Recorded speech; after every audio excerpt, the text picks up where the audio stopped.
اس لیے کہ میں اس وقت مخاطب ہوں مسلمانوں سے. اگر غیر مسلموں سے خطاب ہوتا تو ان کو ہم کہتے اسلام میں داخل ہو جاؤ، مکمل کا لفظ استعمال نہ کرتے،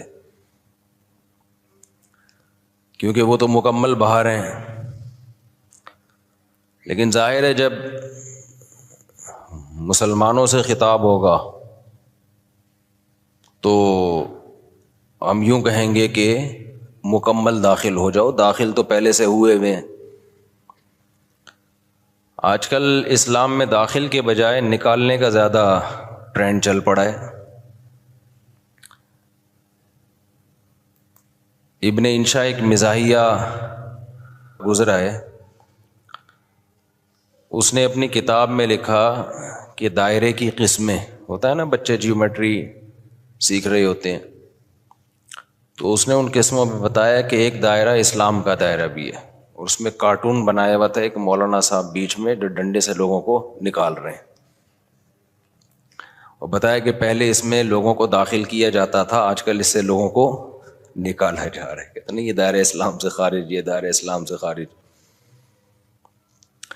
بیان میں بیچ بیچ میں جو چیزیں یاد آتی ہیں تو میں جمعہ اور اتوار کے بیان میں کوشش کرتا ہوں ان کو بھی چلاؤں، کیونکہ واعظ و نصیحت کی مجلس ہے، جو چیز بھی آ جائے پارسل کر دینی چاہیے، جو بھی خیر کی بات، چاہے وہ موضوع سے ہٹ کے بھی کیوں نہ ہو، اس سے کوئی فرق نہیں پڑتا. یہ جو میں مسلمان کا لفظ استعمال کرتا ہوں، بہت سے لوگوں کو اس پہ بھی اعتراض ہے کہ مسلم ہوتا ہے، مسلمان تو نہیں ہوتا. قرآن و سنت میں ہمیں جو لفظ ملتا ہے وہ کیا ملتا ہے؟ مسلم. تو خوب سمجھ لیں، الفاظ کے بکھیڑوں میں پڑھنے کی ضرورت نہیں ہے. مسلم مسلمان، اردو میں مسلمان مسلم ہی کو کہتے ہیں. شاید یہ اس طرح سے وجود میں آیا ہے کہ فارسی میں مسلم مسلمان، جیسے طالب سے طالبان، جمع کا صیغہ جو ہے نا، طالب ایک طالب علم کو کہتے ہیں، طالبان بہت سارے طالب، تشنگان علم کہتے ہیں نا، جمع کا صیغہ ہے یہ فارسی میں. تو اردو میں فارسی بہت ہے، تو مسلم سے شاید مسلمان ہوگا، بہت سے مسلم یعنی مسلمز کو کہا جاتا ہوگا، تو پھر بن گیا مسلمان. تو اس میں کوئی کچھ ٹینشن لینے کا نہیں ہے.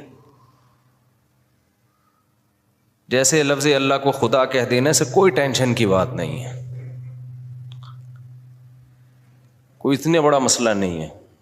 اللہ کو اللہ بھی کہہ سکتے ہیں، خدا بھی کہہ سکتے ہیں. فارسی میں خدا، گاڈ بھی کہہ سکتے ہیں انگلش میں. عمل میں مسلمان بالکل زیرو ہوتا جا رہا ہے، الفاظوں کے بکھیڑوں میں پڑا ہوا ہے. تو بار بار میں بات کہتا ہوں، فرقہ واریت ناموں کو دیکھ کے کہا جاتا ہے مختلف فرقے، ناموں کو ختم کرو، تو ناموں کو ختم کرنے میں ایک نیا فرقہ بنا لیتے ہیں. تو کسی بھی کوئی بھی چیز کی پہچان کچھ بھی بن جاتی ہے. لوگ اپنی آسانی کے لیے نا، زبان جو ہے نا، زبان لینگویج جسے کہتے ہیں ہم، یہ بالکل نیچرل وے میں وجود میں آتی ہے. اس میں آپ اگر کاٹ چھانٹ شروع کر دیں گے تو بہت بڑی مشکل ہو جائے گی. لوگ جب جس چیز کو جو نام دے دیں تو مان لینا چاہیے اس کو. اب یہ جو میں بار بار بتاتا ہوں، یہ میرا ٹاپک نہیں ہے، 2 منٹ میں بس اس کو سمیٹ کے آگے چلتے ہیں، کہ یہ جو دیوبندی، بریلوی، اہل حدیث اور فلانا، ڈمکانا، حنفی، شافی، یہ لوگوں کے دیے ہوئے نام ہیں. یہ غیر مسلم کے مقابلے میں نہیں ہے، یہ مسلمانوں کے آپس کے مقابلے میں ہے. اب جب ایک چیز ہوگی تو اس کو نام تو دیا جائے گا نا.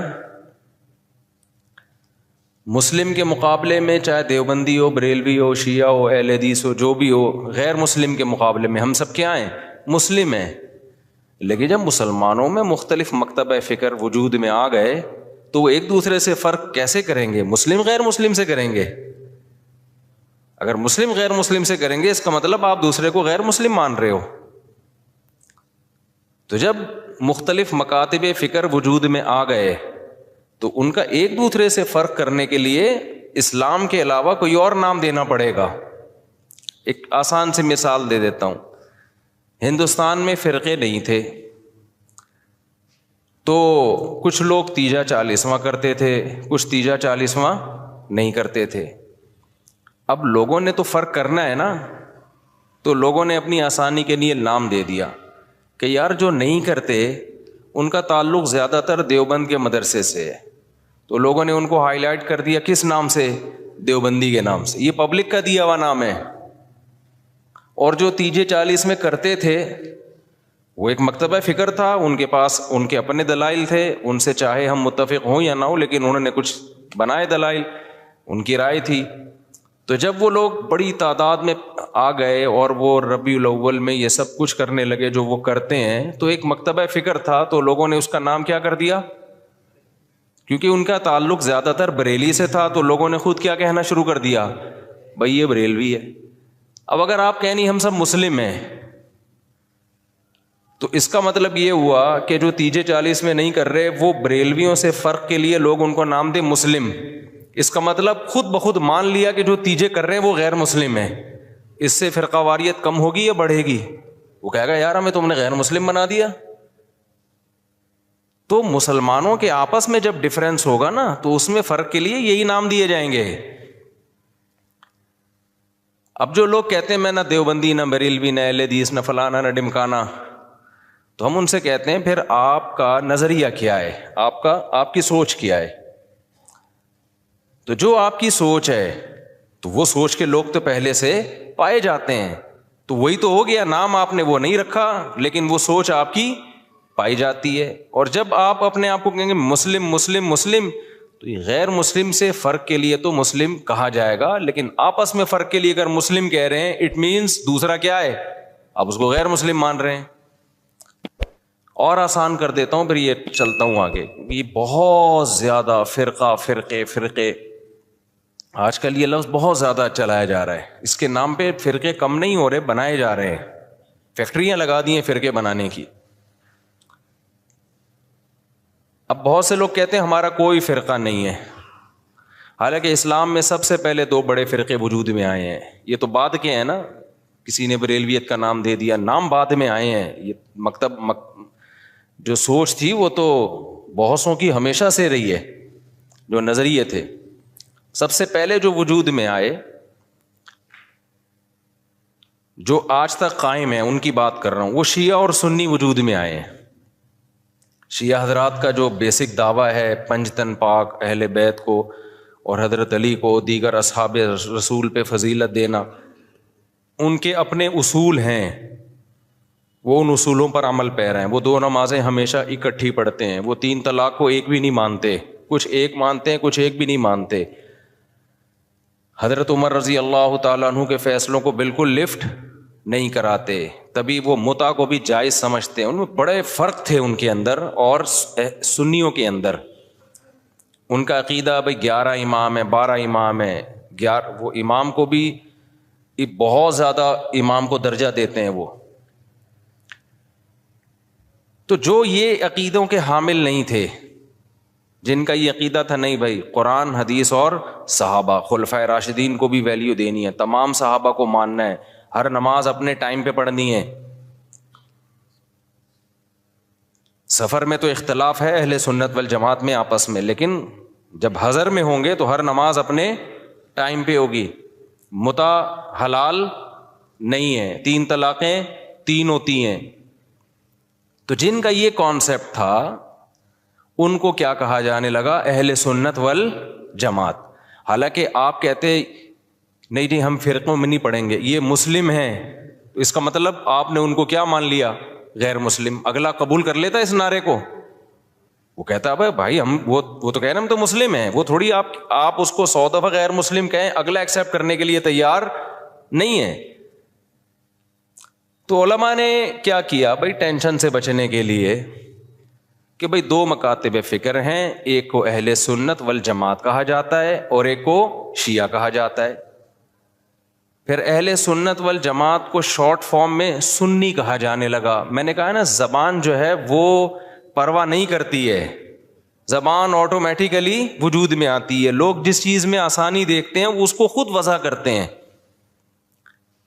جو زبان کے الفاظ ہیں ان کو وضع کسی ادارے میں نہیں کیا جاتا, وہ آٹومیٹیکلی لوگوں کی زبان پہ. ابھی آج کے نا پروگرام تو بڑھ گیا چل رہا ہے نا مارکیٹ میں, اب یہ کسی نے بیٹھ کے بنایا ہے, اب ہر جگہ یہ وڑ گیا کا لفظ. اب اصل وڑ گیا کہ جو بھی مطلب ہوں, اصل وڑ گیا. مجھے کل کسی نے کہا یہ وڑ گیا بہت برا لفظ ہے, اس کا تو یہ مطلب ہے, اس کا تو وہ مطلب ہے, یہ وڑ گیا کا لفظ. میں نے کہا جو بھی مطلب ہے ابھی یہ نہیں ہے, ابھی وہ مطلب ہے جو مارکیٹ میں چل رہا ہے. وڑ گیا کا مطلب بیڑا غرق ہو گیا پروگرام کا. اچھا چھالیاں بھی آ گئی, میم سے بہت آ رہی ہیں, پروگرام تو وڑ گیا. میں شہد لینے گیا تو میں چٹان کے اوپر چڑھا ہوا تھا نا, بہت ہائٹ پہ, ایک یعنی 1000 فٹ بلندی پہ شہد کے لیے میں بلوچستان کے پہاڑ پہ چڑھا. شہد کا چھتا میں نے کہا اپنے ہاتھوں سے کاٹوں گا میں, شوق ہے ہمیں اس طرح کی حرکتوں کا. اب بہت اوپر ہم چڑھ گئے, پھسلنے کا خطرہ تھا, دھڑام سے نیچے آتا. تو جب چھتا کاٹ رہا تھا میں نے کہا ایسا نہ ہو کہ پروگرام تو وڑ نہ جائے, کہیں پاؤں پھسلے اور پروگرام لوگ کہیں پروگرام تو وڑ گیا, کیونکہ ویڈیو بھی بن رہی تھی. تو اب آپ لوگوں کو سمجھاؤ نہیں وڑ گیا ایکچولی بہت اس کے برے معنی ہیں اور فلانا ہے. او بھائی کسی کا ذہن اس برے معنی کی طرف نہیں جا رہا. تو زبان بالکل نیچرل وے میں وجود میں آتی ہے, اور اس کو جیسی ہے ویسے ہی رہنے دینا چاہیے, اس کو چینج نہیں کیا جا سکتا. تو اب بالکل ایسا ہی ہے کہ جو اہل سنت والجماعت تھے, شارٹ میں لوگوں نے ان کو کیا کہنا شروع کر دیا, سنی. اب آپ یہ کہیں میرا کوئی فرقہ نہیں ہے, میں کسی فرقوں کو نہیں مانتا, میں صرف مسلمان ہوں, تو لوگ آپ سے پوچھیں گے کہ بھائی آپ شیعہ ہو یا سنی ہو. وہ کہ میں شیعہ سنی کو نہیں مانتا, میں مسلم ہوں. میں کیا ہوں, خالص مسلم. تو اگلا پوچھے گا نا کہ آپ کے عقیدے کیا ہیں, آپ حضرت علی کو دیگر صحابہ پہ فضیلت دیتے ہو, آپ متع کو جائز سمجھتے ہو. وہ کہے نہیں. اسے کہا جائے آپ ہر وقت 2 نمازیں اکٹھے کرنے کے قائل ہو, ظہر ہمیشہ جیسے شیعہ لوگ پڑھتے ہیں, وہ کہے گا نہیں. تو اسی کو تو سنی کہا جاتا ہے جو یہ کام نہیں کرتے. آپ سب صحابہ کو مانتے ہو, ہاں جی مانتا ہوں, تو یہی تو سنی ہے, انہی کو تو سنی کہتے ہیں. کہ نہیں میں سنی نہیں, میں مسلم ہوں. تو بھائی جو عقیدے آپ کے ہیں ان شارٹ اس کو سنی کہا جاتا ہے. تو اس میں کیا تکلف ہے منہ سے پھوٹ دو کہ میں سنی ہوں, مان رہے ہو انہی عقیدوں کو. تو اسی کے تو لوگوں نے آسانی کے لیے ان شارٹ کیا کہنا شروع کر دیا, سنی کہنا شروع کر دیا. اب آپ اس لیے نہیں کہہ رہے اپنے آپ کو سنی کہ میں فرقے کی چھاپ نہیں لگانا چاہتا. بھائی چھاپ لگانا چاہو یا نہیں چاہو, پبلک جو ان عقیدوں کا حامل ہوتا ہے پبلک اس کو سنی ہی سمجھتی ہے. تو آپ بول دو میں سنی ہوں, کچھ نہیں ہوتا اس سے, کوئی قیامت نہیں آ جائے گی. ایسے موقع پہ بلا وجہ نہیں چیختے پھرو کہ میں سنی ہوں, میں فلانا ہوں, میں ڈمکانا ہوں, میں یوں ہوں. جب ضرورت پڑے تو کہا جا رہا ہے نا, بلا وجہ تھوڑی ہائی لائٹ کیا جا رہا ہے. اور آسان مثال, بر صغیر میں جب احمد رضا خان بریلوی آئے اور انہوں نے وہ بہت زیادہ اس کا پرچار کیا, خاص جو ان کے مخصوص عقائد تھے وہ صحیح تھے غلط تھے, اس پہ بحث میں تو میں جا ہی نہیں رہا. اس کے بعد ایک خاص مکتبہ فکر وجود میں آیا کہ بھائی ربیع الاول کو عید کا دن کہنا ہے, اور تیجا کرنا ہے, 40واں کرنا ہے, جو بھی کر رہے ہیں وہ ایکٹیویٹیز. اب کیا ہوا کہ جب یہ ایکٹیویٹیز بڑھی ہیں تو لوگوں نے کہا یہ والے جو لوگ ہیں نا, کچھ لوگ یہ چیزوں کو مانتے ہیں اور کچھ لوگ ان چیزوں کو بولو نہیں مانتے. تو لوگوں نے جو نہیں مانتے تھے ان کو دیوبندی کہنا شروع کر دیا, جیسے ہم لوگ نہیں مانتے, ہمارے اکابر بھی نہیں مانتے تھے. تو لوگوں نے کہا کہ یار یہ جو مکتبہ فکر ہے نا, ان کا تعلق زیادہ تانے بانے ان کے دیوبند مدرسے سے جا کے ملتے ہیں. تو چاہے اب تانے بانے دیوبند سے ملیں یا نہ ملیں, بر صغیر میں صرف دیوبند کا مدرسہ تھوڑی تھا, لاکھوں ہزاروں مدرسے تھے.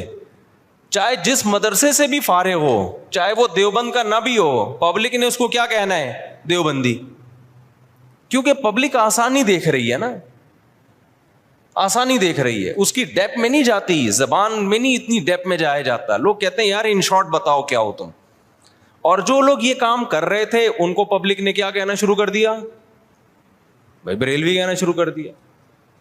اب آپ کے ہاں کوئی بندہ رشتہ لے کر آیا اپنی بیٹی, آپ کی بیٹی کے لیے, بیٹھا ہوا ہے سامنے, چائے رکھ دیا آپ نے, ڈبو کے بھی نہیں کھا رہا, اس کو پتہ ہے رشتہ ٹوٹنے کا خطرہ ہوتا ہے, ایٹیٹیوڈ کے خلاف ہے یہ ڈبو کے کھانا نا, تمیز سے بیٹھا ہوا ہے.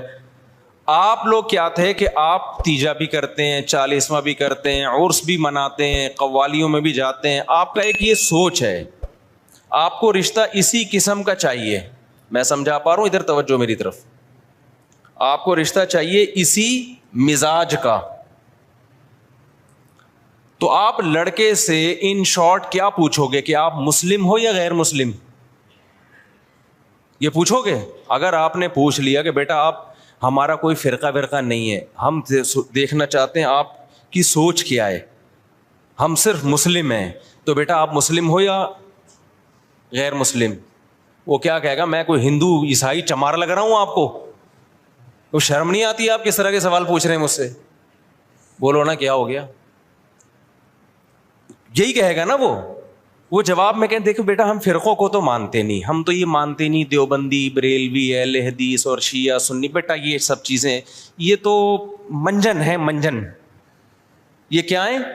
یہ فرقوں کے منجن ہیں. بیٹا ہم سمپل مسلمان ہیں, آپ بتاؤ کیا ہو, آپ مسلمان ہو یا نہیں؟ اگلا کہے گا انکل ختنے دکھا دوں کیا میں آپ کو؟ میں مسلمان ہوں تو مسلمان گھرانے میں آیا ہوں نا. کس طرح کی باتیں کر رہے ہیں آپ؟ آپ بھی مسلمان ہیں, ہم بھی مسلمان ہیں.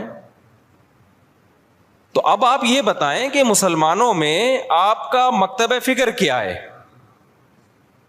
کس سوچ کے حامل ہیں آپ کی سوچ کیا ہے, آپ کے اصول اور ضابطے کیا ہیں؟ آپ تیجے 40 میں کرتے ہیں, کہے گا ہاں بیٹا. آپ عرس پہ جاتے ہیں, ہاں بیٹا. آپ نبی کو حاضر ناظر سمجھتے ہیں, ہاں بیٹا. اچھا تو آپ بول دیں نا منہ سے ان شارٹ کے ہم بریلوی ہیں, گھنٹہ میرا پی گئے آپ بیٹھ کے. اور لڑکی والے بھی لڑکے سے یہ پوچھیں گے کہ بیٹا ان شارٹ آپ بتاؤ. اچھا لڑکا الٹے سوال پوچھ رہے, آپ مسلم ہیں؟ میں صرف مسلم ہوں, آپ بتائیں مسلم ہیں. وہ دیں گے رشتہ؟ بولے گا پتہ نہیں کس قسم کا آدمی, ہم کہتے ہو ہندو لگ رہے ہیں ہم تجھے شکل سے کیا؟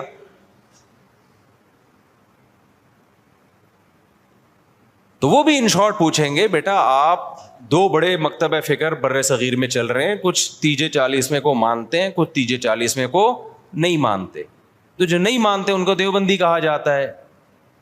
لوگوں نے اپنی آسانی کے لیے نام دیا اور سوسائٹی نے اس کو ایکسیپٹ کر لیا اس نام کو, اور جو کرتے ہیں ان کو بریلوی کہا جاتا ہے. تو ان شارٹ آپ بتا دو کہ آپ دیوبندی ہو یا بریلوی ہو. وہ اگر کہتے میں بریلوی, چل بھائی ٹھیک, رشتہ ڈن ڈنا ڈن. اگر وہ کہتے کہ میں دیوبندی ہوں تو بھائی پتلی گلی سے نکلو. سمجھ رہے ہو؟ ناموں کی بات کر رہا ہوں میں. ہاں بلا وجہ اپنا نام ہائی لائٹ کرنا. اچھا ایک اور اس میں ہم اہل حدیث کو بھی اس میں لے لیتے ہیں. اہل حدیث کیا ہے؟ جب شیعہ سنی دو فرقے بڑے وجود میں آئے, جن کا ابھی تک فرقے تو بہت سارے بنے تھے, بہت سارے تو ختم ہی ہو گئے, کیونکہ جو باطل چیز ہے زیادہ پنپتی نہیں ہے, اور پنپتی بھی ہے تو ایک جگہ قائم نہیں رہتی. آپ اگر 1200 سال پہلے کے شیعہ کو دیکھ لیں تو الگ تھے, 200 سال بعد والے الگ, آج الگ. تو وہ بہت یعنی ایک جگہ نہیں. آپ اہل سنت والجماعت کو دیکھیں گے نا تو جو 1200-1300 سال پہلے تھے آج بھی اسی ٹریک پر ہیں. وہ خاص طور پر جو ان چاروں مکاتب فکر کو فالو کرتے ہیں, حنفی, مالکی, شافعی, حنبلی, ان کے اصول 1300 سال پہلے لکھ لیے گئے تھے, مسائل بھی لکھ لیے گئے تھے, تو اب اس سے ہٹتے نہیں ہیں یہ. آپ کو حنفی 800 سال پہلے کا بھی وہی نظر آئے گا جو آج تھا, شافعی 800 سال پہلے کا بھی ویسے نظر آئے گا جیسا آج تھا. اگر تبدیلی ہوئی ہے تو بدعت کے حوالے سے ہوئی ہے, کسی میں بدعتیں آ گئیں, کسی میں بدعتیں, کوئی ایکسٹریم لیول پہ ادھر چلا گیا. کوئی مسائل کے معاملے کی بات کر رہا ہوں, جو اسلامک لا ہے, لا نہیں چینج ہوا کیونکہ وہ ریٹن فارم میں آ چکا تھا پہلے. تو اب میں عرض کر رہا تھا کہ دو فرقے بڑے وجود میں آ گئے. ایک کو کیا کہا جاتا تھا؟ شیعہ. ایک کو کیا کہا جاتا تھا؟ سنی. تو سنیوں کا جو اصول اور ضابطہ تھا وہ یہ تھا کہ قرآن سے مسئلہ دیکھا جائے, پھر نبی صلی اللہ علیہ وسلم کی صحیح احادیث سے, اس کے بعد صحابہ. تو انہوں نے اس اصول کو سامنے رکھ کے ریسرچ کی اور باقاعدہ جیسے حدیث کو ریٹن فارم میں محدثین لے کر آئے کہ بھئی اب سینہ بسینہ کب تک چلے گی, اس کو ریٹن فارم میں لے کر آؤ, کتابیں لکھو, ضائع ہو سکتا ہے علم. تو اسی طرح جو مسائل تھے, یہ جائز ہے, یہ ناجائز ہے, یہ مکروہ ہے, یہ حرام ہے, یہ مکروہ تنزیہ ہے, فلاں کام کرنے سے سدا صاحب واجب ہوتا ہے, فلاں غلطی کرو تو سدا صاحب نہیں, پوری نماز ہی لوٹانی پڑے گی, ہزاروں مسائل تھے نا. تو ائمہ کرام نے اجتہاد کیا اور مسائل کو ریٹن فارم میں لانا شروع کیا. تو جو اہل سنت والجماعت تھے وہ ان کے 4 مکاتب فکر وجود میں آئے. جو کام امام ابو حنیفہ نے کیا اس کام سے جو متاثر ہوئے اور اس طریقے کو جنہوں نے فالو کیا ان کو کیا کہا جانے لگا؟ حنفی. اور جنہوں نے امام شافعی کو فالو کیا ان کو کیا کہا جانے لگا؟ بولتے کیوں نہیں؟ شافعی. اب آپ بتاؤ جو امام شافعی کو فالو کرتے ان کو اگر ہم مسلم کہتے کہ نہیں حنفی شافعی کچھ نہیں ہوتا, یہ مسلم ہے, اس کا مطلب شافعی اگر مسلم ہے تو حنفی بھی غیر مسلم ہے؟ نہیں آئی میرا خیال ہے بات سمجھ. تو یہ صحیح نام, یہ نام صحیح ہوتا؟ جنہوں نے امام مالک کو فالو کیا ان کو کیا کہا جانے لگا؟ مالکی. جنہوں نے امام احمد کو فالو کیا انہوں کے کیا کہا جانے لگا؟ حنبلی, جیسے کہ سعودی عرب میں. تو اللہ کا کرنا ایسا ہوا کہ یہ 4 اماموں کا فقہی دنیا میں چلا ہے صدیوں. بہت سارے مسائل میں ان میں اتفاق تھا. کچھ مسائل ایسے تھے کہ 2 امام ایک طرف 2 دوسری طرف, کچھ میں 3 ایک طرف 1 ایک طرف. تو جو اختلافی تھے وہ اب اختلافی رہ گئے ہمیشہ کے لیے, جو اتفاقی تھے وہ کیا بن گئے؟ اتفاقی بن گئے. اب جو اختلافی تھے تو علماء نے کہا کہ بھائی چونکہ اتنے بڑے بڑے ائمہ نے ریسرچ کا کام کیا ہے, یہ اختلاف اب حل نہیں ہو سکا. جیسے رفع الیدین کا مسئلہ اختلافی بن گیا, امام کے پیچھے آمین زور سے کہنی آہستہ کہنی ہے, یہ کیا بن گیا؟ اختلافی. ہاتھ یہاں باندھنے یہاں باندھنے, یہ ذہن میں رکھے سینے پہ ہاتھ باندھنا کسی مجتہد سے منقول نہیں ہے, بلکہ سعودی عرب کے ایک عالم کا ابھی کلپ بھی آیا, انہوں نے کہا یہ مکروہ عمل ہے سینے پہ ہاتھ باندھنا, کیونکہ اس بارے میں صحیح حدیث موجود نہیں ہے. تو وہ اگر میں کہتا نا ہندوستان کے کسی عالم کا, تو پھر لوگ کہتے ہیں نہیں یہ تو مانتے ہی نہیں حدیثوں کو, حالانکہ غلط بات ہے, کیوں نہیں مانتے بھائی. لیکن سعودیہ کے تبھی آپ نے ائمہ حرمین کو بھی دیکھا ہوگا سینے پہ ہاتھ نہیں باندھتے, وہ بھی نیچے ہاتھ باندھتے. تو 4 اماموں میں کسی کے ناف کے اوپر ہے, کسی کے ناف کے تھوڑا سا اوپر, کسی کا ناف کے بالکل اوپر.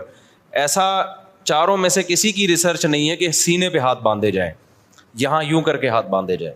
خیر جو باندھتے ہیں ہمیں ان سے کوئی چڑ نہیں ہے, کوئی اتنا بڑا ایشو نہیں ہے یہ. میں تو صرف یہ بتا رہا ہوں کہ یہ جو الزام لگایا جاتا ہے نا کہ یہ لوگ حدیثوں کو نہیں مانتے, یہ الزام غلط ہے. کیونکہ حدیثیں میں ہوتا نا تو یہ 4 اتنے بڑے بڑے مجتہدین جن کو پوری امت نے, جو تابعین تبع تابعین کے دور کے لوگ تھے, ان کو تو حدیثیں زیادہ پہنچی تھیں اور حدیث کی سند کی تحقیق یہ زیادہ اچھے طریقے سے کر سکتے تھے, یہ قائل ہوتے اس کے. تو ابن خزیمہ کی جو روایت ہے سینے پہ ہاتھ باندھنے والی, وہ صحیح روایت نہیں ہے. مصیبت آج کل یہ ہے کہ آپ کا جو مذہب ہوتا ہے آپ وہ حدیث کو لازمی صحیح کہنا ہے مارکیٹ میں جو چل رہا ہے, اور جو مخالف کی دلیل ہے وہ لازمی کیا ہے؟ پہلی نظر میں ہی ضعیف ہے. یہ چل رہا ہے مارکیٹ میں. خیر, تو ان 4 اماموں میں جب اختلاف کچھ باقی رہ گیا تو امت کے بڑے بڑے علماء نے فتویٰ دیا کہ بھائی اب یہ اختلاف ختم کرنا ممکن بولو نہیں ہے, کیونکہ صحابہ میں یہ اختلاف تھا. کوئی یہاں ہاتھ باندھتا, کوئی ہاتھ چھوڑ کے نماز پڑھتا. صحابہ میں صحیح حدیث سے ثابت ہے ایک صحابی ہاتھ چھوڑ کے نماز پڑھتے تھے, اور یہ بھی ثابت ہے صحیح سند سے کہ مدینہ والے ہاتھ چھوڑ کے نماز پڑھتے تھے. تو امام مالک نے کہا کہ بھئی مدینہ والے جب ہاتھ چھوڑ کے نماز پڑھ رہے ہیں تو نبی کی آخری نماز تو انہوں نے دیکھی ہے, تو میں ہاتھ چھوڑ کے نماز کے قائل ہوں. ٹھیک ہے ہاتھ باندھنے والی حدیثیں ہیں لیکن وہ پرانے زمانے کی ہیں. مدینہ کس کو فالو کر رہا ہے؟ نبی کے آخری عمل کو فالو کر رہا ہے, تو میں ہاتھ چھوڑ کے نماز. تبھی مالکی ہے پوری دنیا میں جہاں بھی ہیں کیسے نماز پڑھتے ہیں, بولتے کیوں نہیں ہاتھ چھوڑ کے. اب کبھی ہمیں ہاتھ چھوڑا ہوا بندہ نظر آ جائے نماز پڑھ رہا ہے تو ہمیں اشکال ہوتا ہے یار ساری دنیا تو ہاتھ باندھ کے نماز پڑھ رہی ہے, یہ کیوں چھوڑ رہا ہے؟ تو ہم بجائے اس کے کہ بولیں یہ مسلم ہے یا میں مسلم ہوں, تو کیا مطلب وہ غیر مسلم, وہ ہندو ہے وہ. تو ان شارٹ ہم کیا کہتے ہیں, یہ فقہ مالکیہ کو فالو کرتے ہیں.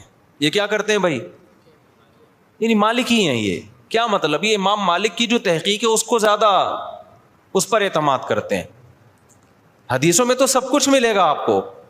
جب سب کچھ ملے گا تو کسی نے ایک حدیث کو ترجیح دی, دوسری میں تعویل کی, کسی نے دوسری کو ترجیح دی, اس والی حدیث میں تعویل کی. میں سمجھا پا رہا ہوں اپنی بات؟ اور یار بہت سے نئے لوگ آ جاتے ہیں تو پرانی مثال دوبارہ ریپیٹ کر دیتا ہوں تاکہ یہ ٹاپک منجی ٹھک جائے, اس ٹاپک کی ایک دفعہ کمپلیٹ ہو جائے. پروگرام بڑے نہیں. دیکھو نبی صلی اللہ علیہ وسلم نے بنو قریظہ کی طرف, بخاری مسلم کی حدیث ہے, ایک لشکر کو روانہ کیا. خوب غور سے سننا تاکہ یہ فرقہ واریت کے نام پہ جو گند پھیلایا جا رہا ہے نا معاشرے میں, پہلے فرقہ واریت پھیلائی جا رہی تھی لیکن صاف پتہ چلتا تھا یہ فرقہ پرست ہے. اب لیبل لگایا جا رہا ہے اتحاد امت کا, لیبل چینج کر دیا لیکن فرقہ واریت پہلے سے زیادہ پھیلائی جا رہی ہے. لیبل چینج ہو رہا ہے اب خالی, یعنی اس طریقے سے پھیلائی جا رہی ہے کہ سانپ بھی مر جائے اور لاٹھی بھی نہ ٹوٹے. تو دیکھو نبی صلی اللہ علیہ وسلم نے بنو قریظہ کی طرف لشکر روانہ کیا. صحابہ کرام کا توجہ ہے نا آپ کی میری طرف. جب لشکر روانہ کیا تو آپ صلی اللہ علیہ وسلم نے صحابہ سے فرمایا کہ تم میں سے کوئی عصر کی نماز اس وقت تک نہ پڑھے جب تک بنو قریظہ نہ پہنچ جائے. اب صحابہ کے پاس اس سے زیادہ صحیح حدیث کوئی ہو سکتی تھی؟ اس کی تو کوئی سند بھی نہیں ہے, ڈائریکٹ سن رہے ہیں نبی کے زبان اقدس سے. جتنے بھی صحابہ تھے نبی نے سب کو کہا عصر کی نماز جب تک بنو قریظہ نہ پہنچ جاؤ تمہیں پڑھنے کی اجازت. جملہ کمپلیٹ کریں نہیں ہے. اللہ کی قدرت کہ جب راستے میں وہ گئے ہیں تو نماز قضا ہونے لگی, دیر ہو گئی ان کو مقام تک پہنچنے میں. اب صحابہ پریشان ہو گئے, بھائی اب پڑھیں گے نہیں پڑھے. بعض حضرات نے کہا بھائی نبی کا آرڈر ہے نہیں پڑھنی, قضا کریں گے نماز, کیونکہ ہم تو نبی کے حکم کے محتاج ہیں. ہم پڑھتے کیوں تھے؟ نبی نے حکم دیا تھا نا, تو جب نبی نے چھوڑنے کا حکم دیا ہے تو چھوڑیں گے ہم. دوسرے صحابہ نے کہا کہ نہیں بھائی, نبی کا مطلب یہ تھوڑی تھا کہ قضا کر دو. آپ جب کسی کو بھیجتے ہیں کہ بھائی یہاں سے حیدرآباد جا رہے ہو, دیکھو بیٹا وہیں پہ نماز پڑھنا, راستے میں خطرہ ہے, کوئی بھی مسئلہ ہو سکتا ہے, تو مطلب یہ آپ کو یقین ہے کہ عصر تک پہنچ جائے گا. قضا کرنے کی تھوڑی اجازت ہے, کیونکہ قرآن میں آتا ہے حافظوا علی الصلوات والصلاۃ الوسطی, درمیانی نمازوں کی حفاظت کرو. درمیانی تو عصر کی نماز ہے, اس کی تو خاص تاکید ہے. تو نبی کا حکم تو یہ ہے, لیکن نبی کا مقصد یہ بولو نہیں تھا. نبی عالم الغیب تھوڑی ہے, ان کو کیا پتا تھا کہ یہ قضا کر لیں گے, تو اس لیے ہم پڑھیں گے. اب دو جماعتیں بن گئیں, ایک نے کہا ہماری رائے ہے کہ ہم نے پڑھنی ہے, دوسرے نے کہا ہماری رائے ہے کہ ہم نے. دونوں کا مقصد کیا خواہش نفس تھا. اب اگر وہ دونوں پھٹا شروع کر دیتے وہاں پہ کہ تو حدیث کا منکر ہے, معاذ اللہ نقل کفر منجن بیچ رہے ہو تم لوگ, ہمارے پاس صحیح حدیث ہے, نبی نے کہا ہے کہ نہیں پڑھنی, بس ہم نہیں پڑھیں گے. اور جو نہیں پڑھے گا ہمارے ساتھ, جو پڑھے گا وہ دائرہ اسلام سے خارج ہے, وہ حدیث کا منکر ہے, وہ گمراہ ہے, وہ جہنمی فرقوں میں ہے. اس سے فرقہ واریت کم ہوتی ہے بڑھتی؟ بولتے کیوں نہیں؟ لڑائی پیدا ہوتی, پھڈا پیدا ہوتا. جن کا خیال تھا نہیں پڑھنی انہوں نے کہا بھائی ہمیں یہ سمجھ میں آ رہا ہے, اب نبی موجود تو ہے نہیں کہ ہم ان سے پوچھیں یا رسول اللہ آپ کا مطلب کیا تھا. رابطہ بھی نہیں ہے, کوئی فون بھی نہیں تھا اس زمانے میں. دوسرے فریق نے کہا بھائی ہمیں تو یہی لگ رہا ہے کہ نبی کا یہ مفہوم نہیں تھا, وہ تو ہمیں آسانی کے لیے نبی نے حکم دیا تھا, راستے میں خطرات ہوتے ہیں, اب قضا تھوڑی ہو سکتی ہے, ہمیشہ پڑھی ہے بھائی, تو آج بھی پڑھیں گے ہم. انہوں نے پڑھ لی. اب انہوں نے نہیں پڑھنے والوں کو یہ نہیں کہا کہ تم تو مطلب ہی نہیں سمجھتے حدیثوں کا, تمہارے تو کھوپڑی میں سینس. آج کل فروعی مسائل میں اسی طرح چیلنج کیا جاتا ہے نا, جب فروعی مسائل میں اختلاف کو ذکر کیا جاتا ہے تو مذہبی اسکالر کا ایٹیٹیوڈ یہی ہوتا ہے, بدتمیزی والا. تو صحابہ میں سے جن کا خیال تھا پڑھنی چاہیے پڑھ لی, جن کا خیال تھا نہیں پڑھنی چاہیے نہیں پڑھی. دو مکتب فکر وجود میں آ گئے کہ نہیں آ گئے اس لحاظ سے وقتی طور پہ. اچھا دونوں نے ایک دوسرے کے پیچھے نمازیں بھی نہیں پڑھی, یہ بھی ذہن میں رکھیں. جب وہ پڑھ رہے تھے تو انہوں نے ان کی اقتدا نہیں کی ہے, ان کا خیال تھا یہ غلطی پر ہے. جب ایک جماعت نماز پڑھ رہی تھی تو دوسرے نے یہ ان کے پیچھے نماز نہیں پڑھی, کیونکہ ان کا خیال یہ تھا بھائی نبی کا مقصد, نبی نے حکم دیا نہیں پڑھنی ہے تو ہم کیسے پڑھ لیں. تو وہاں کسی نے فتویٰ نہیں لگایا کہ یہ دونوں ایک دوسرے کے پیچھے نمازیں ہی نہیں پڑھتے, یہ تو ویسے ہی کیا ہیں, گمراہ ہیں. بھائی کیسے پڑھے, ان کی رائے یہ کہ یہ ٹھیک نہیں کر رہے, اس لیے نہیں پڑھی انہوں نے نماز. تو میری اگر رائے یہ ہے کہ یہ والا مکتبہ فکر سنت کے مطابق نماز نہیں پڑھتا, یا ایسے نماز پڑھتا ہے کہ میری رائے کے مطابق وہ شرائط ہی نماز کی پوری نہیں ہوتی, تو میں نہیں پڑھوں گا. آپ مجھے کیوں گن پوائنٹ پہ مجبور کر رہے ہیں کہ پڑھو اس کے پیچھے آپ فرقہ واریت کو ختم کرنے کے لیے. اس سے فرقہ واریت تھوڑی ختم ہوگی. فرقہ واریت کیسے ختم ہوگی؟ جو صحابہ کا ایٹیٹیوڈ تھا, جس نے پڑھنی ہے پڑھ لے, نہیں پڑھنی ہے نہیں پڑھے. کسی نے گن رکھ کے دوسرے کو نہ پڑھوانے کی کوشش کی اور نہ چھڑوانے کی کوشش کی. میں سمجھا پا رہا ہوں, خدا کی قسم قدر کر لو ان باتوں کی, قدر کر لو, قدر کر لو ان باتوں کی. یہ جو آج کل نئے نئے اسکالر جراثیم پیدا کر رہے ہیں نا, یہ بہت خطرناک جراثیم ہے. ان سے تم گمراہ ہو جاؤ گے. پھر کیا ہوا جب یہ فریق نبی کی خدمت میں پہنچا ہے واپس, نبی کو اطلاع دی گئی کہ ایک نے ایسا کیا, دوسرے نے ایسا کیا. نبی نے کسی کو ملامت بولو نہیں کی. یہاں سے فقہا کو ایک اصول مل گیا قیامت تک کے لیے, بھائی حدیث کی تشریح میں اگر اختلاف ہوگا تو وہ اختلاف برا نہیں ہے. میں سمجھا پا رہا ہوں اپنی بات؟ اگر حدیث کی تشریح میں اختلاف, دیکھو جن صحابہ نے نماز چھوڑی انہوں نے حدیث کے الفاظ لیے, ایسا ہی ہے نا. جنہوں نے نماز پڑھی کیا انہوں نے حدیث نہیں لی؟ انہوں نے لی. انہوں نے حدیث میں تعویل کی, انہوں نے کہا حدیث کا یہ مطلب نہیں ہے. کیوں نہیں ہے بھائی یہ مطلب؟ کیوں نہیں ہے؟ اس لیے کہ قرآن کہہ رہے ہیں اثر کی حفاظت کرنی ہے, تو قرآن کا بھی تو حکم ہے نا, اس کو بھی تو فالو کرنا ہے. اب اگر کوئی ہمارے سامنے حدیث کا ریفرنس پیش کرتا ہے اور ہمارے خلاف جاتا ہے, ہم کہتے ہیں حدیث کا یہ مطلب نہیں ہے, تو 2-2 فٹ توے پر اچھلنے شروع کر دیتا ہے وہ کہ دیکھو نبی کی حدیث آئی, بجائے سینے سے لگانے کے فوراً کہہ رہے ہیں حدیث کا یہ مطلب نہیں ہے. یعنی یہ بتائیں گے ہمیں کیا مطلب ہے. او بھائی ہم جو مطلب دوسرا بتا رہے ہیں وہ اس لیے بتا رہے ہیں کہ اس کے مقابلے میں دیگر دلائل کو بھی تو دیکھو, قرآن کو بھی تو دیکھو, حدیث متواتر کو بھی تو دیکھو. اس لیے ابن قیم رحمہ اللہ تعالیٰ نے ان صحابہ کی رائے کو زیادہ ترجیح دی ہے جنہوں نے نماز پڑھی ہے. انہوں نے کہا انہوں نے کیا کیا ہے کہ حدیث کا ایسا مفہوم بیان کیا کہ وہ حدیث دیگر حدیثوں سے اور قرآن کی آیتوں سے میچ کر گئی ہے. وہ زیادہ ان کا مذہب ثواب سے سواد والا ثواب یعنی درستگی کے زیادہ قریب تھا. تو یہی امام ابو حنیفہ کا اصول ہے کہ جب بھی کوئی حدیث آتی ہے چاہے صحیح حدیث ہو, وہ قرآن اور احادیث مشہورہ متواترہ پہ پیش کرتے ہیں. اگر اس کے موافق ہے تو ٹھیک ہے, نہیں ہے تو اس میں تعویل کر دیتے ہیں. تو یہ اس حدیث سے ہمیں زندگی بھر کے لیے ایک اصول پتہ چل گیا. بھائی قرآن و سنت میں اگر نیت اللہ رسول کی ماننی ہے, دائیں بائیں جانا مقصد نہیں ہے, اپنی خواہشات کی پیروی مقصود نہیں ہے, تو پھر اگر حدیث کی تشریح میں اختلاف ہوگا تو وہ اختلاف برا نہیں ہے, اور اس کی بیس پہ نہ انسان جہنم میں جاتا ہے بلکہ اس کی بیس پہ ہوتا کیا ہے, نبی کا حکم صحیح حدیث موجود ہے. اذا اجتہد المجتہد, جب کوئی اجتہاد کرتا ہے, مجتہد عام آدمی نہیں, مجتہد اجتہاد کرتا ہے, فإن اخطأ فلہ اجر, غلطی کرے گا پھر بھی اجر ملے گا, وإن اصاب فلہ اجران, درست نتیجے تک پہنچے گا 2 اجر ملیں گے اس کو. ہم کہتے ہیں دونوں صحابہ میں سے ایک نے صحیح کیا دوسرے نے غلط کیا, لیکن جس نے غلط بھی کیا نیت ٹھیک تھی ان کی, ان کو یہی سمجھ میں آیا تو غلط کے باوجود ان کو اجر ملا, اور جنہوں نے صحیح کیا تو ان کو کتنے اجر ملے؟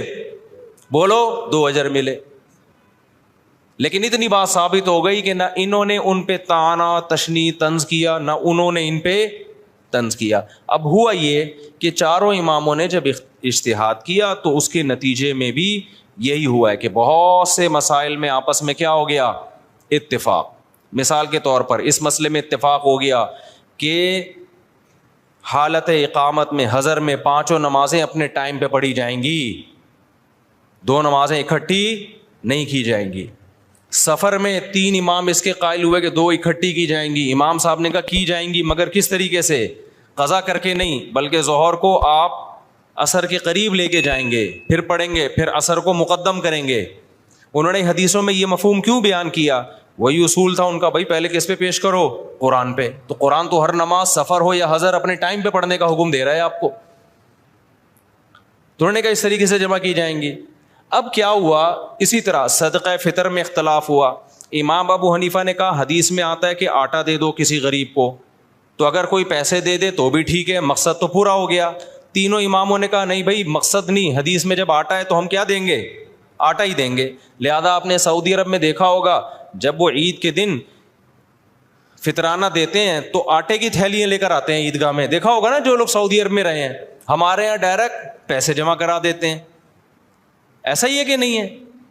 اب کیا ہوا, امام شافعی کی رائے ہوئی کہ بھئی ہاتھ یہاں باندھے جائیں, امام حنیفہ کی رائے ہوئی ہاتھ یہاں باندھے جائیں, امام مالک کی رائے ہوئی کہ ہاتھ چھوڑ دیے جائیں. تو یہ سب چیزیں حدیثوں میں ہمیں ملتی ہیں. امام شافعی کی رائے رکوع میں جاؤ تو ہاتھ اٹھا کے نماز پڑھو, رفع الیدین کرو. امام حنیفہ کی رائے عبداللہ بن مسعود کی صحیح حدیث ہے کہ بھئی صرف تکبیر تحریمہ میں کرو, اس کے علاوہ نہیں کرو, اور اس نماز کو عبداللہ بن مسعود نے نبی کی نماز قرار دیا. تو امام صاحب نے دلائل کے تانے بانے ملا, انہوں نے کہا میری نظر میں یہ آخری نماز ہے نبی کی, اس پہ قرائن ہے ان کے پاس, بہت مضبوط قرائن ہے. اب جب یہ مکاتب فکر بن گئے تو جس نے امام شافعی کو فالو کیا وہ رفع الیدین کر رہا ہے, جس نے امام حنیفہ کو فالو کیا وہ نہیں کر رہا. اب اس میں یہ کہنا کہ وہ حدیث کو مانتا ہے, وہ حدیث کا منکر ہے, یہ ہے جہالت. اٹ از کالڈ, یہ اس کا مطلب ہے آپ کو ایک ادھر کے دلائل معلوم ہے ادھر کے معلوم نہیں ہے, یہ آپ کی کھوپڑی میں آ نہیں رہے, اپنی جہالت کو دوسروں پہ آپ تھوپ رہے ہیں. سمجھتے نہیں ہے نا بات. امام صاحب کا جو مذہب ہے رفع الیدین نہ کرنے میں بہت مضبوط مذہب ہے. امام ترمذی امام بخاری کے شاگرد لکھتے ہیں کہ زیادہ تر صحابہ رفع الیدین نہیں کرتے تھے. اس پہ میں کئی دفعہ پیش کر چکا ہوں حوالے, لیکن ابھی یہ ٹاپک نہیں ہے رفع الیدین, ایسا نہ ہو میرا پورا بیان وہ رفع الیدین کا کلپ نکال کے آگ لگا دیں اس میں. دونوں طرف دلائل ہیں. تو امت نے کیا کیا, انہوں نے کہا یہ کام اب ہو چکا ہے, فقہ مرتب ہو گیا, اب جو جس کو فالو کرے. زیادہ تر ہوا یہ کہ جو مکاتب فکر کے لوگ جس علاقے میں اسلام لے کر گئے تو غیر مسلم آٹومیٹیکلی اسی فقہ میں داخل ہو گئے. اب چونکہ ہندوستان میں جو اسلام آیا تو کوفہ اور بصرہ سے آیا ہے. کوفہ بصرہ میں عبداللہ بن مسعود اور علی کے شاگرد رضی اللہ ان کے زیادہ شاگرد تھے, وہ اسلامی خلافت کا ذریعہ تھا. تو وہاں سے اسلام دنیا بھر میں پھیلا, پورا ہندوستان. تو وہ نمازیں بھی وہی والی آ گئیں ساری, بغیر رفع الیدین والی. تراویحیں 20 رکعتیں آ گئیں, سمجھ رہے ہو. ازبکستان میں بھی وہی, ایران میں بھی, افغانستان میں بھی, بنگلہ دیش میں بھی. تو میجورٹی جو تھی وہ وداؤٹ رفع الیدین نماز پڑھنے لگی. اور چونکہ یہ امام حنیفہ کی رائے تھی تو اس مکتبہ فکر کو کیا کہا جانے لگا, بولو حنفی. اب اگر اس کو ہم مسلم کہتے, اس کا مطلب جو رفع الیدین کرنے والے ہیں وہ کیا ہیں, غیر مسلم. تو یہ کوئی عقل کی بات ہوتی؟ یہ میں اس لیے کہہ رہا ہوں, لوگ کہتے ہیں نا نہ حنفی نہ شافی, ہم تو صرف مسلم ہیں. ابے تو پاگل ہے, تو پاگل ہے, تو منجن بیچ رہا ہے. بھائی ہم حنفی ہیں, شافعی اور مالکیہ کے مقابلے میں حنفی ہیں. غیر مسلم کے مقابلے میں کوئی حنفی شافعی نہیں ہوتا. اس میں ہم کیا ہیں, اس میں تو مسلم ہیں سارے. تبھی ہم بلا وجہ اپنے آپ کو نہ دیوبندی کہتے ہیں نہ حنفی کہتے ہیں. کبھی دیکھا ہم نے بلا وجہ دیوبندی حنفی خام خواہ کی؟ جب بھی کوئی پوچھے بھائی ہم مسلمان ہیں ماشاء اللہ سب لوگ. جہاں ضرورت پڑتی ہے, جیسے رشتہ لینے کے لیے گئے تو اگلا پوچھے گا تو دیوبندی ہے بریلوی؟ آپ نے کہا میں مسلم ہوں, علمی کتابی ہوں, تو وہ کہے گا تو کیا ہے بھائی, تو تیجا کرتا ہے کہ نہیں کرتا؟ وہ کہے میں نہیں کرتا, تو بولنا دیوبندی ہوں. پھوٹتا کیوں نہیں منہ سے؟ یا تو دیوبندی ہے یا اہل حدیث ہے, یہ دونوں نہیں کرتے. کیا خیال ہے بھائی؟ یا تو دیوبندی ہے یا کیا ہے, اہل حدیث ہے. کہ نہیں میں کچھ بھی نہیں ہوں. تو کیوں ٹائم ویسٹ کر رہا ہے بھائی تو؟ آپ اس سے پوچھ رہے ہیں لڑکی والوں سے آپ کیا ہیں, وہ کہیں میں ہم مسلم ہیں. او بھائی مسلمان کیا میں ہندو لگ رہا ہوں آپ کو شکل سے؟ آپ تیجا کرتے ہیں, ہاں جی کرتا ہوں. آپ ربیع الاول کو عید مناتے ہیں, ہاں جی. تو بولو منہ سے. ان شارٹ ایسے لوگوں کو کیا کہا جاتا ہے, بریلوی کہا جاتا ہے. فرقہ واریت تو جب پھیلتی کہ جب ہم بلا ضرورت ان ناموں کو استعمال کر رہے ہوتے خام خواہ میں. جہاں ضرورت نہیں ہے وہاں بھی اپنے نام کے ساتھ بلا وجہ کا حنفی لگایا ہوا ہے, بلا وجہ کا شافی لگایا ہوا ہے, بلا وجہ کا دیوبندی لگایا ہوا ہے, بلا وجہ کا اہل حدیث لگایا ہوا ہے. یہ تو بلا وجہ کا ہے. پھر ہم کہتے ہیں یار بلا جہاں ضرورت ہوگی وہاں یہ نام استعمال کیا جائے گا, جہاں ضرورت نہیں ہے تو وہاں یہ نام استعمال نہیں کیا جائے. اور جس کا کوئی نام ہی نہیں ہے, کہیں بھی منسوب نہیں ہے, اس کا مطلب وہ بالکل فارغ ہے. اس کا مطلب وہ, کیونکہ جتنے بھی مسلمانوں میں فرقے چلے آ رہے ہیں وہ یا تو یہی ناموں سے ہیں, اور حدیث میں آتا ہے جو اہل حق ہے وہ ہمیشہ رہیں گے. تو آپ جب نئی چیز مارکیٹ میں لا رہے ہو تو آپ کبھی بھی اہل حق میں شامل نہیں ہو سکتے. تو اس لیے جلدی جلدی اب ہو گیا تو اب کیا کروں, پھر اس کو جلدی سے نمٹاتا ہوں میں جلدی سے اس ٹاپک کو. تو یہ جو سنیوں کے 4 مکاتب فکر تھے نا, ان میں وہ اختلاف نہیں ہے جو شیعہ اور سنی کا اختلاف ہے, کیونکہ یہ سب قرآن کو مانتے ہیں, حدیث کو مانتے ہیں, ایک دوسرے کا احترام کرتے ہیں, سب بدعت کے خلاف ہیں. تھوڑے تھوڑے ان میں آگے جا کے اختلاف آتے ہیں. تو اس اختلاف کو ختم کرنا اب پاسبل نہیں ہے, کیونکہ اگر پاسبل ہوتا تو اتنے بڑے بڑے ائمہ اور ان کے شاگرد ختم کر چکے ہوتے. اب امت نے کیا کیا کہ بھائی اب بجائے اس کے کہ وہی بحثیں دوبارہ ہوں, امت کی صلاحیتیں جہاد کے میدانوں میں اور بے حیائی کے خاتمے اور بدعت کے خاتمے میں خرچوں. امت کے علماء صلحاء نے فتویٰ دیا بھائی اب کیونکہ ہماری نظر میں اہل سنت والجماعت وہ حق پرست فرقہ ہے, وہ اہل حق میں سے ہیں. تو سنی جو ہے ہماری نظر میں, کیونکہ حدیث میں جو علامتیں بیان کی گئی ہیں, ما انا علیہ و اصحابی, جو میرے اور صحابہ کے طریقے پہ چلے گا. تو شیعہ حضرات چونکہ صحابہ کو نہیں مانتے, تو ہماری رائے یہ کہ بھائی ہم نجات یافتہ فرقہ کس کو سمجھتے ہیں, سنیوں کو. ہاں ہم لڑائی کے قائل نہیں ہیں کہ شیعوں کو جا کے تنگ کرنا شروع کر دیں, کیونکہ آپ کی رائے سے اگر کوئی اختلاف کرتا ہے تو میں نے بتایا 100 دفعہ اختلاف کرے, اس سے پھڈا نہیں ہوتا. پھڈا جب ہوتا ہے جب آپ منہ پہ جا کے کسی کو برا بلا کہنا شروع کر دو, یا ہر وقت بیان میں آپ ان کو برا بلا کہہ رہے ہو. اپنی علمی رائے بیان کر دیں, اس کے بعد کیا ہو جائیں آپ خاموش. جس نے آنا ہوگا آ جائے گا, نہیں آنا ہوگا تو چھوڑو, رہنے دو. کیا خیال ہے بھائی؟ فرقہ واریت جب پیدا ہوگی جب آپ اس کو برا بلا کہیں گے, آپ کہیں بھائی ٹھیک ہے بھائی آپ کی رائے, آپ نہیں عمل کریں, آپ 2 نمازیں اکٹھی پڑھیں, آپ جو ٹھیک ہے جیسے ہمیشہ سے ہوتا رہے. کہیں بھی لڑائی کی کوشش ہوئی ہے تو علماء نے اس کو ختم کرنے کی کوشش کی ہے. لڑائی بھی ناجائز ہے, اور وہ طریقہ جس سے لڑائی پھیلے, ممبروں پہ نام لے کے مخالفت کرنا, ممبروں پہ نام لے کے برا بلا کہنا. آپ کہ میں تو لڑائی نہیں کر رہا, تو بھائی ذریعہ تو بن رہے ہو نا. ایک آدمی اپنی ساس یا سسر کے خلاف ممبر پہ بیٹھ کے بولتا رہتا ہے, جب وہ آئے گریبان پکڑے مارا انہوں نے اس کو, سالوں نے مارا, تو کہہ رہے میں نے آج تک تم پہ ہاتھ نہیں اٹھایا, تم پتہ نہیں کیوں مجھے مار رہے ہو, میں تو ہمیشہ محبت کی بات کرتا ہوں, میں نے کبھی تمہیں نہیں کہا کہ لڑائی کرو. کہہ رہے ہیں بھائی تو لڑتا نہیں ہے لیکن تو باتیں کر رہا ہے کہ لڑوانے والی. تو بعض لوگ گھننے بنے ہوئے ہوتے ہیں. تو شیعہ سنی لڑائی ہمارا ملک اس کا متحمل نہیں ہے. جو ان کا عقیدہ ہے بھائی وہ ان کو کرنے دو. آپ محبت والے انداز سے دلائل کی سے لوگوں کو بتا دو بھائی یہ ہماری نظر میں ٹھیک ہے اور یہ کیا ہے غلط ہے, تمہاری مرضی, ادھر چلے جاؤ ادھر آ جاؤ, یہ طریقہ صحیح ہے. تبھی ہم سے ہر طرح کے لوگ ملتے ہیں, شیعہ بھی ملتے ہیں, اہل حدیث بھی ملتے ہیں, ہر طرح کے. ہم حالانکہ میں تو دلائل سے بات کرتا ہوں کہ بھائی یہ ہماری نظر میں ٹھیک ہے, یہ لڑنے بھڑنے والی بات بولو نا, کیا ہو گیا نہیں ہے. ملک میں پھٹے پہلے کم میں چل رہے. اچھا